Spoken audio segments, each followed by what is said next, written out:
Hello, my dear children. Today we are going to start poem 1 from our main course book, and name of the poem is My Mother at 66. It is written by famous poetess Kamla Das. So this poem, My Mother at 66, is an emotional poem which describes a daughter's feeling towards her mother. कि एक बेटी जो है वो अपनी माँ के लिए क्या फील करती है, कैसा फील करती है. So the poetess Kamla Das over here expresses her concern over her mother's aging in this poem. कि उनकी मदर जो है कैसे धीरे धीरे उनकी एज बढ़ती जा रही है. एंड जैसे जैसे एज बढ़ रही है the poets has the feeling और fear of losing her mother. होता है ना एक टाइम जब बूढ़ा होने लगता है इंसान, तो कहीं ना कहीं दिमाग में ये होता है कि ये इंसान जो है देर सवेर जाएगा. So this is a kind of confessional poem. Let's see this. So let's see the introduction before we begin the actual poem. In this poem, the poetess Kamla Das beautifully highlights the complexities of human relationship. किस तरह जो रिश्ते होते हैं उनमें कितने complex होते हैं वो. This is what she wants to show here. This poem is one of the best examples of human bonding.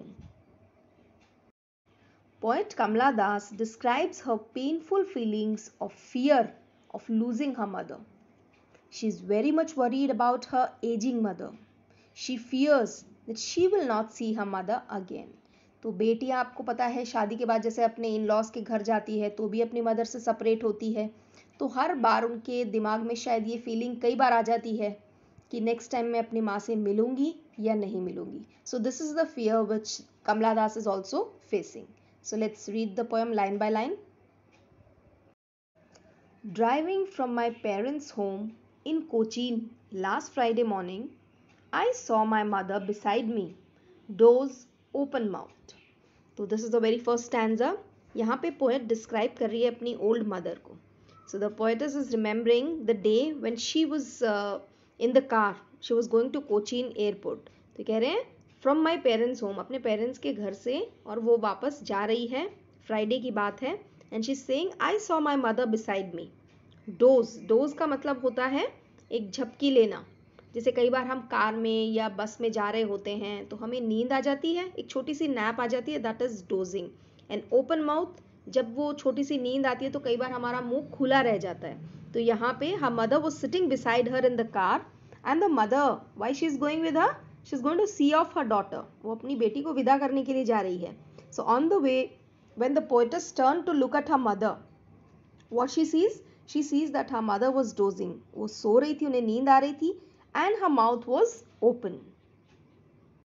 Her face ashen like that of a corpse, and realized with pain that she was as old as she looked, but soon put the thought away. तो यहाँ पे देखिए her face यानी mother का face जो है वो कैसा है, ashen like.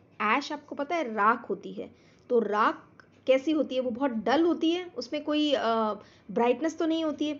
वैसे ही ये अपनी मदर का फेस कंपेयर कर रहे हैं कि ये ऐश के जैसा मम्मी का फेस लग रहा है, like that of a cops. जैसे कोई डेड बॉडी होती है, उसका पूरा रंग उड़ जाता है. डेड बॉडी जो होती है उसमें कोई भी चंचलता नहीं होती है, there is no colour in the body. So she is saying कि मेरी मदर जो है वो भी बिल्कुल ऐसे डल लग रही है. And realise with pain that she was as old as she look. जितनी मदर जितनी उनकी उम्र है, शी 66 और वो अब 66 की ही लग रही है. So a painful and sorrowful thought came to her mind, but soon put that thought away. तो पेनफुल थॉट क्या हो सकता है, यही है कि मेरी मदर की कभी भी डेथ हो सकती है ना. She realises that her mother has grown very old and she is not going to live long. ये उनके दिमाग में ये ख्याल आता है, लेकिन she soon puts the thought away. एकदम से जब भी हमारे मन में कोई गलत ख्याल आता है तो हम क्या करते हैं, उस गलत ख्याल को हम एकदम से झटक देते हैं कि कहीं ये सच ना हो जाए. We throw it away from our mind. So what she did, उन्होंने अपना दिमाग अलग दिशा में लगाने के लिए she looked out of the window and looked out at young trees sprinting, the merry children spilling out of their homes. तो वो अपने विचार हटाने के लिए जब बाहर देखती है विंडो से, कार की विंडो से बाहर देखती है, तो what she seize, she looked at young trees along side the road. जब हम कहीं जा रहे होते हैं तो रोड के दोनों साइड में पेड़ पौधे लगे होते हैं, और जब हमारी बस या कार जब आगे जाती है बहुत फास्ट, तो हमें क्या लगता है ये पेड़ पौधे पीछे भाग रहे हैं, दे आर रनिंग बैकवर्ड्स, है ना। तो ऐसा उन्हें लगा। स्प्रिंटिंग का मतलब होता है मूविंग फास्ट, जल्दी जल्दी पेड़ पौधे पीछे जा रहे हैं। And the other thing she sees from the window is the merry children spilling out of their home. बच्चे जो होते हैं वो कितने खुश होते हैं, दे आर सो हैप्पी, हर टाइम वो खुशी रहते हैं।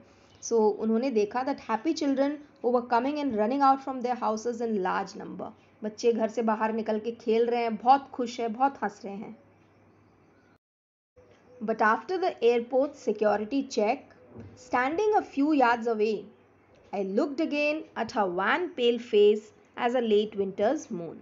So finally they have reached the airport and the poetess Kamala Das जो हैं, she had to go through the security check, क्योंकि वो ट्रैवल करने वाली थी तो उनका सिक्योरिटी चेक हो रहा था। एंड हर मदर वो standing a few yards away from her, थोड़ी दूर पे खड़ी थी वो, उनकी mother. So at that point उनके दिमाग में, कमला दास के दिमाग में फिर से एक बार ऐसे कुछ ख्याल आते हैं, वो अपनी मदर को दोबारा देखती है। तो हमने पहले भी ये देखा हुआ है, कार में ये आ रहे हैं तो मदर जो है वो शी स्लीपिंग, डोजिंग, लेकिन दोनों माँ बेटी के बीच कोई बात नहीं होती है, कोई कॉन्वर्जेशन नहीं होता है। बस बेटी जो है she was staring at her mother, और उनके दिमाग में कुछ ख्याल आते हैं ऐसे अबाउट द ओल्ड एज, कि कैसे हमारे प्रिय इंसान जैसे मदर हैं, फादर है, कोई भी है, वो बूढ़े होते हैं, तब कहीं ना कहीं दिमाग में ये आता है दैट समथिंग में happen to them. So I looked again at her wan pale face. वो कह रहे हैं सिक्योरिटी चेक के दौरान मैं अपनी मदर को मैंने फिर से देखा, उनका चेहरा जो है वो कैसा लग रहा है, wan that is weak, pale is colourless, जिसमें कोई रंग नहीं है, कोई रौनक नहीं है, बिल्कुल बुझा हुआ सा चेहरा मदर का लग रहा है। As a late winter's moon, जैसे सर्दियों के दौरान मून कैसा दिखाई देता है, सर्दियों में आपने देखा होगा फॉगी होता है, बहुत ऐसे धुंध छाई रहती है सब जगह, उसमें मून जो है वो क्लियरली विजिबल नहीं होता है, वो ढका हुआ सा होता है, धुंधला सा दिखाई देता है ना। सो उसी तरह से ये कह रहे हैं कि मेरी मदर का जो फेस है वो भी वैसा ही दिखाई दे रहा है। She was looking very weak, she was looking very pale, her face was looking just like a yellowing moon of late winter season, and felt that old familiar ache, my childhood fear. तो poets कह रही है कि मुझे फिर से जो बचपन में एक ख्याल आता था ना बुरा सा, कि मेरी मदर मेरे से दूर हो जाएगी, the same familiar ache is pain, वही दर्द आज मुझे हो रहा था। But all I said was see you soon Amma, and all I did was smile, smile and smile. So the poets feel some old familiar pain, old fear जो उनके दिमाग में था बचपन के अंदर। तो she could not speak a single word to her mother, the only word she said to her mother was see you soon Amma, जल्दी ही मिलते हैं, दोबारा आऊँगी मैं, ये कह के वो सिर्फ स्माइल करती है। तो यहाँ आपको क्या समझ में आ रहा है, इन वर्ड से क्या समझ आ रहा है, that is the modern youth, आजकल के जो बच्चे हैं उनमें भी कितनी डीप सिंपैथी होती है अपने ओल्ड एज, चाहे वो ग्रैंडपा हो, ग्रैंड माँ हो या मदर फादर हो, but they are unable to express their sympathy properly, अपने विचार जो हैं वो क्लियरली जता नहीं पाते हैं। But the poem is ending in a positive note, poets जो है वो बहुत ही होपफुल है that she will be meeting her mother very soon.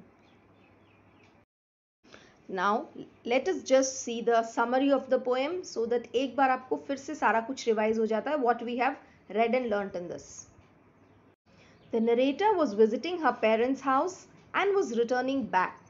She had to catch a flight from Cochin airport. Her mother was traveling with her to drop her off at the airport. On the way, the mother fell asleep in the car. The narrator looked at her dozing mother beside her and realized sadly that her mother had become old. The thought of her mother's old age pained her. She tried to push this painful thought to the back of her mind and looked out of the window. Outside, the trees seemed to run backwards with great energy. She saw young children rushing out of their homes to play. A contrasting picture has been painted with a pale and weak dozing mother on one side and the young trees and energetic children on the other side. The mother looked wan and pale. The narrator again feels her fear of separation from her mother, which she had felt as a child. But this time, the separation could be final if the mother died, and forever. Quickly, she dismisses the painful thought and, on reaching at the security check, bids farewell to her mother by promising to see her soon. In this way, the poet ends the poem on a positive note of hope and reassurance. Now let us see the poetic devices used in this poem. First of all, the rhyme scheme of the poem. So the poem doesn't have any rhyme scheme. It's a blank verse. इसे आप free verse भी बोलते हो, जिसमें कोई rhyme scheme नहीं होती है. Now coming to simile. जैसा कि आपको पता है, simile is a comparison which is made between two things using the words as and like. जहाँ पे इन दोनों वर्ड्स का यूज करके और दो चीज़ों की तुलना की जाती है, दैट इज सिमिली. सो अब देखिए लाइन्स यहाँ पे दी गई है. पोएम की line, her face ashen like that of a corpse. So face is like that of a corpse. तो यहाँ पे जो मदर है, पोएटिस की मदर, उनके फेस को किससे कंपेयर किया गया है? एक कॉप्स यानी कि लाश के साथ, मरे हुए इंसान की बॉडी के साथ कंपेयर किया गया है.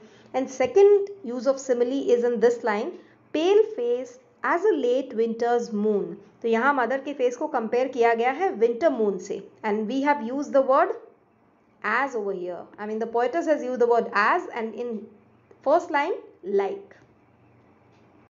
The next poetic device is metaphor. So metaphor means direct comparison of two things without the words as and like. Simile में हमने देखा as और like यूज होते हैं, मेटाफर में नहीं होते हैं.